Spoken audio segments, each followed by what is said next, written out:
Yes, good afternoon mga kabeli. So, ngayon, araw ng Miyerkules. So, pupunta kami doon sa yung pamilya na tinignan ko na isang araw. Medyo ano sila, yung may sakit yung nanay, tapos may problema yung bata. Bibisitahin ko. Kukumustahin natin ngayon dahil alam naman natin, nagdaan yung bagyo.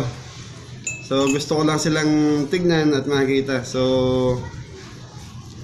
tapos pagdadala lang natin na sila ng konting bigas sa konting grocery lang siguro. Yun lang ang budget ko eh. So anuin ko lang para mabisita ko lang yung Magina. Kasi po yung Magina na yun, nadalo ko na isang beses. Kasama ko yung health worker ng barangay. Napasyalan ko na sila. So ngayon, papasyalan ko uli sila. Kukumustahin after na itong nakaraang bagyo na to. Kung ano bang kalagayan nila. Kasi yung bahay nila kubo lang, hindi naman semento. Ibig sabihin kubo lang, hindi siya totaling semento, concrete. Baka nasira yung bahay o ano man. Sige, mamaya update ko kayo kung bang anong kalagayan ng Magina. Makikita niyo po sila. So si Renren nga pala, kababata ako po, sasama ko. Anak ko po. Maraming salamat po. A few inches later. Mga kabeli, nandito tayo sa grocery. So, ito yung mga team kabeli natin. Si John Paul nga pala, yung nag-edit ko, si John Paul, yan. So, sige, pasok na tayo sa loob para makapamili. So, mga kabeli, budget lang tayo, dilata, saka noodles lang siguro mabibili natin sa budget. So, sige, tignan nyo na lang. Mami, itong bilhin. May itong meatloaf.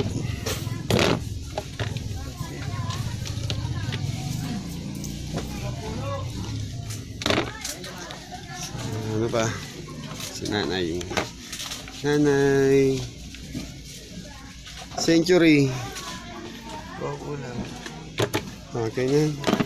100. Sige, nanay. Noodles, sana hanap ka noodles.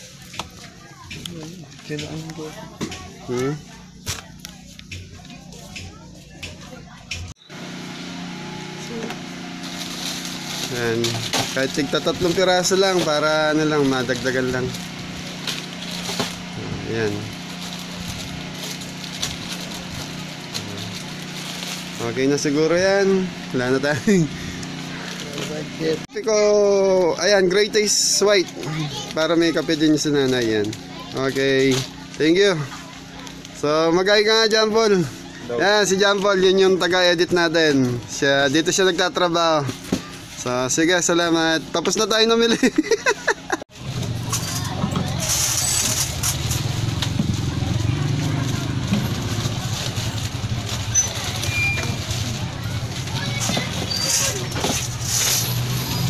Tanga bias. Sedikit. Kual tanga bias. Kuno mi tanga bias. Biar na ang lain. Pabilang na itong barya. Ay ka. Ay, sorry. Sakto, teng. Thank you. Mga kabeli, may dala tayong bigas, noodles saka mga dilata. So siguro kahit mga 2 days nilang kasya na to. Yan, may kape din. So sige mga kabeli, dali na natin dun para ano na rin sila. Ay, thank you.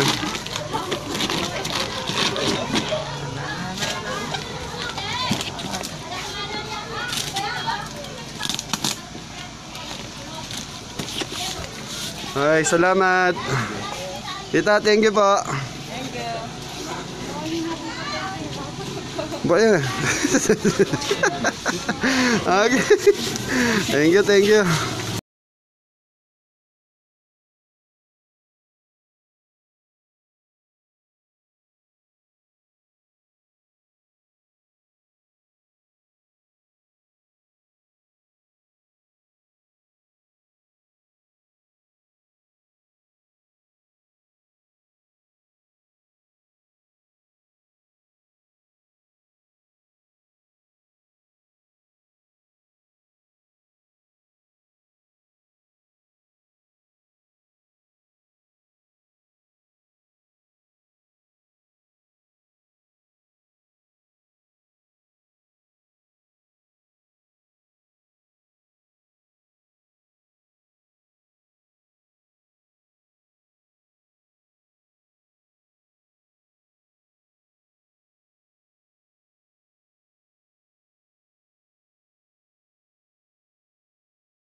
So mga kabeli, nandito tayo ngayon sa Dadong Dam. Kasi yung bahay nung pupuntahan natin, dadaan talaga tayo rito. So nagpa-stop over ako para mabisita din tong dam natin. Kung malaki pa yung tubig o mababa na. So ngayon sa nakikita ko sa tubig dito, normal na tong tubig natin dito ngayon eh. Hindi katulad dun sa mga ibang dam na talagang hanggang ngayon marami pa rin silang pondong tubig. So ito, tignan nyo po.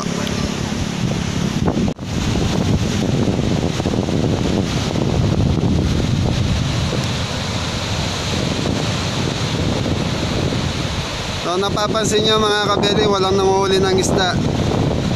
Kasi medyo ano yung tubig eh, mabilis.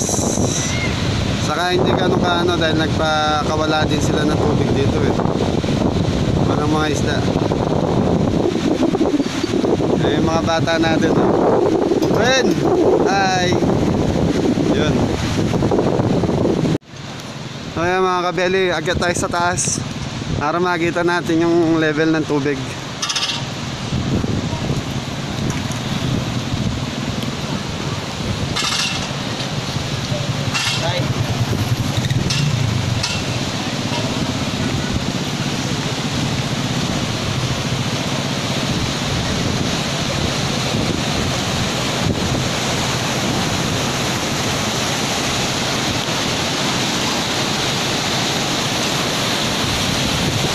Ito mga kabeli, kung napapansin nyo, lahat na nakapalibot dyan nung bumagyo, puro tubig yan.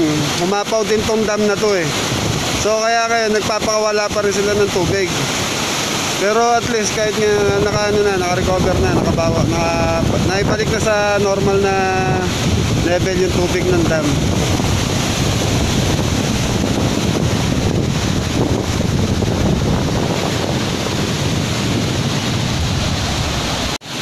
Yan mga kabeli, kung nakikita nyo yung bakal na yan, pag yan binaba nila, so magsasarado doon sa ilalim, maangat ulit yung tubig. So yan ang magiging level niya pag binaba na itong bakal na to. Kumbaga ito yung pinakasaraan niya. Ayan yung tubig oh.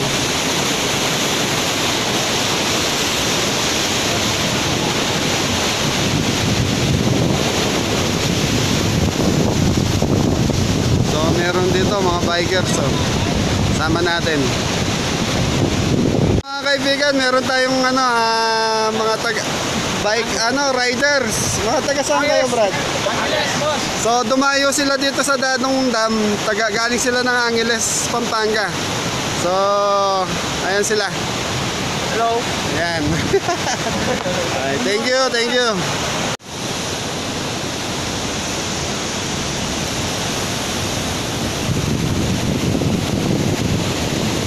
So sige, punta na tayo kay nanay. Silipin na natin mag-ina, yung may sakit. So at least napasyalan na natin tong dam, nakita nyo na rin. So yun, shout out kay JP Muscle. So yun, hindi nakasama. Mga tropa, ayan, mga galing Angeles. Ayan. Ayan.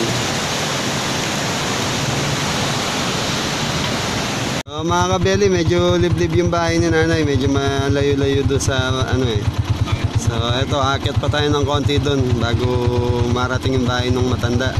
Saka yung may sakit na anak niya. So pasyalan lang natin sila, hindi to. So sige, tingin.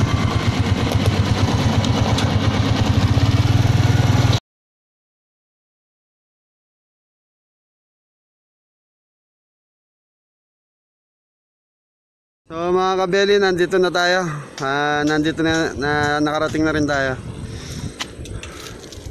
Yung napapansin nyo yung bahay sa likod, yan, nandyan po yung dalawang mag-ina na may sakit. So sisilipin lang natin para maano natin, kita natin sitwasyon nila. So marami din palang na sira dito, mga puno, mga bumagsak. So antindi ng rito, marami din bumagsak na mga puno. Sige. So, mga kabeli, nandito na tayo. Ito na si nanay. So ayan. Ito ako po yun. Hindi, okay lang po na Then, nasa na po. Ayan si nanay. Mga kabeli, si nanay. Ayan. Tapos ito yung anak, apo mo Nay. Ako. So apo niya pala, hindi niya anak. Si anong pangalan niya Nay? Ano po, Veron? Si Biron. So, yun nga po, may problema si Biron. Hindi natin masyadong kaisip. Yan. Pasensya So, po kayo. So, ito yung bahay nila. Opo. So, mga kabeli, medyo maingay dito sa likod kasi may natumbang puno. Chinichenso nila. So, medyo ano tayo. Ayan. Tapos, may kasama pala sila nga po na medyo bata-bata. Kaya pala, ano. So ngayon Nay, naalala ko lang, dalang kayo ng konting bigas, saka kung mga dilata, ayan, dala ko. Opo. So bigay ni Chef A, yan. So ayun, anong problema ng apo mo? May sakit siya sa ano, yan. Opo. Oo. Ayan. Hello. Anong pangalan mo? Ganda mo pa naman. Hindi po alam. Hindi alam, di siya nakakapagsalita, Nay. Hindi po. Di siya nakakapagsalita, mga kabeli. So, ngayon kung sino may ginuntuang puso at gustong magpaabot ng tulong kila Nanay, kayo na po bala, mga kabeli. So, ayan, nakita nyo naman po yung sitwasyon nila. Ito yung bahay nila. So, si Rasay. Nung unang punta ko kasi rito, kasama ko si, yung mga taga-health worker namin. Opo. Hinaya. Yun po senior. Oo, senyor. So, ikaw, ilang taong ka na, Nay?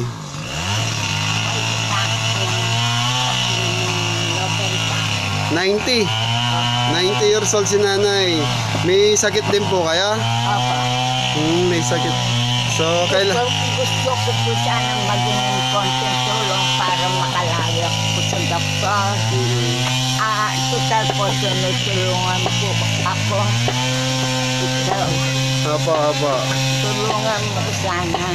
Sige, Nay, mananawagan tayo kung merong ano. So, ayan. Jessica So. Ikaw na bahala. Sana maano ni Jessica So.